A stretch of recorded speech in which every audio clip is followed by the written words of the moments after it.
Ja, goddag og velkommen til P8 TTV her på vores generalforsamling på Café Viggo ved Værnedamsvej, Frederiksberg. Vi har i dag fået valgt den nye formand. Den nye formand er blevet hot-lipped hernede, og vi skal lige have et ord på, hvad det er, hun siger. Ja, goddag, nye formandinde, og velkommen til P8 TTV. Mange tak. Ja, hvordan er det at blive valgt til ny formand? Det er jo større, end jeg havde forestillet mig. Altså, det er jo utroligt ærefuldt og meget alvorligt værv i virkeligheden.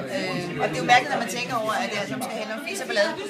Men jeg tager det utroligt alvorligt. Men jeg vil sige, meget overraskende. Det havde jeg slet ikke forestillet mig. Du havde overhovedet ikke nogen anelse om, at det var dig, der ville blive valgt i år?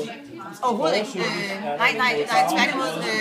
Jeg havde mange andre bud. Dig blandt andet. Men ikke mig selv. Ikke dig selv. Hvem havde du ellers skudt på? Jeg havde faktisk skudt på dig. Okay, det må jeg nok sige. Hvordan vil det påvirke, om du kommer på festival i år eller ej? Har du tænkt over det? Jeg tror nok, at jeg er nødt til at sige, at planerne om ikke at komme på festival i år er dramatisk ændret på meget kort tid. Jeg tror, jeg bliver nødt til at gøre det.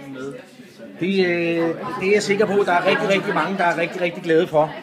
Er der noget bestemt, som du godt vil lave for foreningen? Ja, altså sjovt nok var det faktisk sådan, at allerede inden jeg blev valgt, havde Daniel og jeg lige snakket om, at vi faktisk godt ville stå for julefrokosten. Så det kommer vi jo nok til at gøre. Så har jeg planer om et sommerarrangement to be released på et tidspunkt, og så er der rigtig mange andre ting, jeg faktisk lige pludselig finder ud af, der kunne være rigtig sjov at lave. Det lyder meget spændende, og det ser vi rigtig meget frem til. Og vi takker mange gange til den nye formand. Og for P8 DTV her. Farvel.